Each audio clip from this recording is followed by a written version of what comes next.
and welcome to this month's Film School. Now in this month's Film School I'm going to try and answer some questions for you that you've been sending in. So we're going to start with the question about should I use 4K? So the first thing is to understand exactly what 4K is. So standard definition, which is what you get on DVDs, has 720 by 480. Now that's the pixels that are on the screen.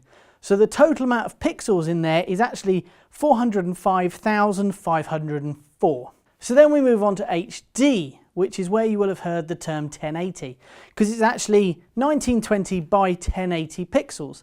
This gives you a total pixels of 2,073,600. So it's quite a lot of pixels and a huge increase in pixels on the original standard definition. Then we move to 4K.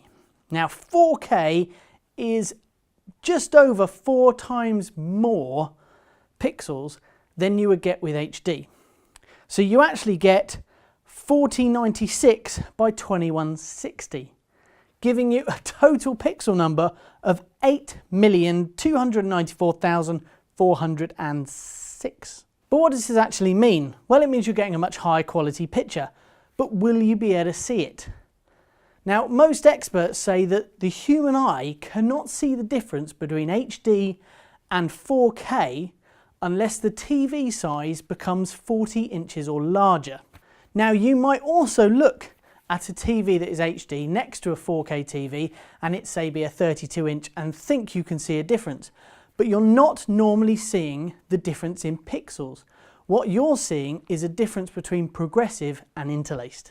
Interlacing is a bit of an old school method of how to record video. What you're actually recording, rather than a single picture every frame, you're recording every other line, and then the next frame fills in that line for you. Now interlaced isn't used that much anymore. Film obviously used progressive, all 4K TVs use progressive, and everything is moving over to progressive because that interlaced does not work when you're using it on the internet. You get this horrible kind of line effect and it looks rubbish. So should you record your travel film in 4K? Personally, no. We don't record our show in 4K because most people are going to watch it online and there are loads of extra problems when you come to 4K. The first one is the file size. When you're looking at 4K, the file sizes are huge and you have to take a huge amount of storage with you on your trip. Then when you get home and want to upload it to the internet, it's going to take forever. A VentureByte TV is about an hour long every month. It's filmed in 1080p high def and it takes, with our fibre broadband, about 2 to 3 hours to upload. A 4K version of our show, we'd be looking at about 18 hours. But 4K does have its uses.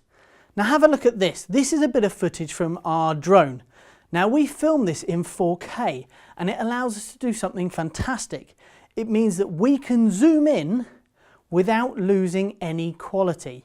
We can make the image 4 times bigger and when we watch it back in HD you will not be able to tell the difference, which is a fantastic tool. Obviously 4K is the future and we use it a lot on our commercial projects, but it's not the be all and end all. In fact, recently I helped out on a big Mercedes advert and although that was a 6-figure budget, they still only filmed in HD because it was for the internet. So don't feel like you have to go and replace your HD camera with a 4K camera straight away. Okay, so next question. We had from Idaho Dual Sport on YouTube and he asked us, I'd like to know if there are any tips for safely packing a digital SLR on a bike trip. I have aluminium panniers and a dedicated camera bag for it, but I wonder how durable the Canon is when bouncing around on rocky terrain.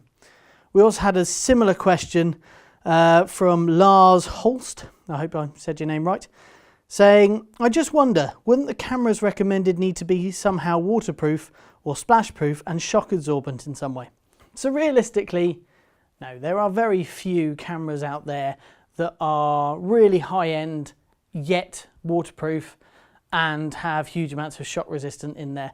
You might get a few compact cameras, but realistically, if you want to take one of the kind of ones like digital SLRs we've been recommending, the best thing you can try and do is to make sure it's padded as much as possible where you're storing it. So Touratech, for example, do a fantastic tank bag which has all the kind of segments for cameras, and then you can actually seal it and it becomes waterproof. So it's a great little piece of kit, and you can actually take the inner bag out with you and it turns into a rucksack. It's quite a cool little piece of kit. I've had one for quite a few years and it's served me really well.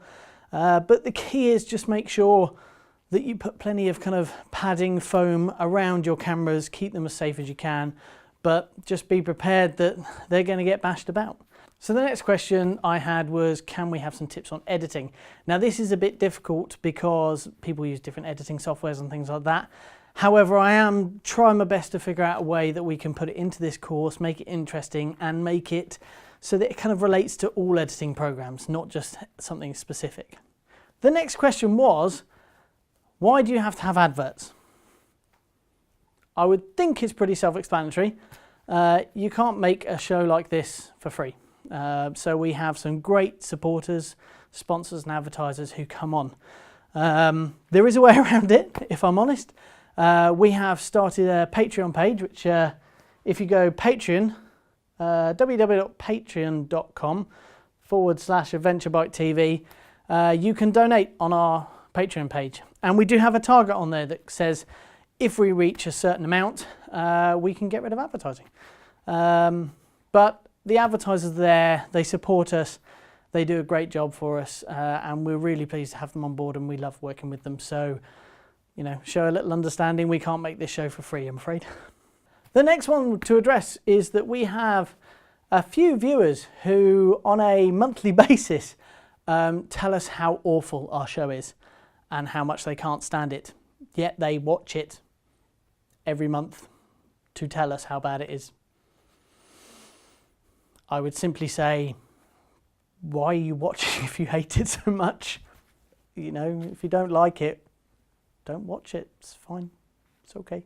And finally, we've had about 6 or 7 emails asking us to do a kind of behind the scenes of one of our filming days. So while we were filming the Suzuki review, we did some stuff like that. It's all simple stuff done on our phone, but you can watch it now. I'm just leaving home to head up to Suzuki. Okay, so we're at Suzuki now. Suzuki. Picking up the bikes with Nathan and Graham. They've just gone off to pick up the bikes.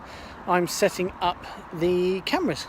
Okay, so just to talk you through a little bit about the filming kit that we've got here today for our bike review. Obviously you wouldn't take this much with you on a full-blown trip, but it's just to give you an idea of what we use because people ask us all the time. So this is our main camera. This is a Sony FS700. Because today we've got 2 presenters, we've got Graham and Nathan. We've got two receivers here which will go to the transmitters. They go into the camera and then they record all the sound. We have our backup camera, which is our XF100 Canon, which is a great little camera, and we tend to use that for a lot of the shots where we just jump out the car very quickly and bits and bobs like that. 2000s, obviously got the XT is new for this year. Got the spoke wheels, tapered handlebars, a few little tweaks to make it Euro 4 compliant, but not. So it's 11:30 now on our filming day. We have travelled a distance of got to be a mile and a half, and we're eating. Say hi, guys. Hi guys. So this is Nathan hanging out in the bushes with a camera, which is what he normally does on a shoot. Normally we'll be kicking me hand. No today? No. Although your flies are undone, it does look extremely dodgy.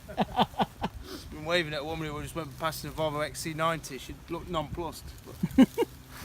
A lot of our day is spent at the side of the road while pictures are taken, and we do stuff like, shut up Graham, while Graham forgets his lines and annoys me. And the talent gets annoying. And we do a huge amount of setup and things like that, so that takes time, which is fine on a nice glorious sunny day like this. But when it's January and it's raining and Graham can't remember his lines, we fall out. So right now the guys are doing their kind of midway through the day talk about how they like the bikes. So for this we're using tie clip mics, which is how I know I can talk all the way over here and they won't be able to hear me. Incidentally, when you're doing stuff to camera like this, a few tips. If you've got a double chin like me, don't hold it down here because that looks awful. Hold it up here and suddenly the double chin's gone. kind of about 3/4 way through our filming day now, and Graham is happy with me because I might have crashed the drone. So we're now at the final location for the day, which is where the guys are going to talk about the bike and what they thought. So we're just setting up the shot here. So the guys are doing their sum up now. Okay, so that's pretty much the day. It's 8:15 now, and I'm just heading home. Should be home by, according to the sat nav, 10:30. So yeah, that's what we do. Okay, that's film school for this month. I hope you've enjoyed it. Sorry if I've been a bit sweaty, but there's lots of lights and it's a blisteringly hot summer's day. However, one last question before we go was from someone saying, can we see more outtakes? So, here you go.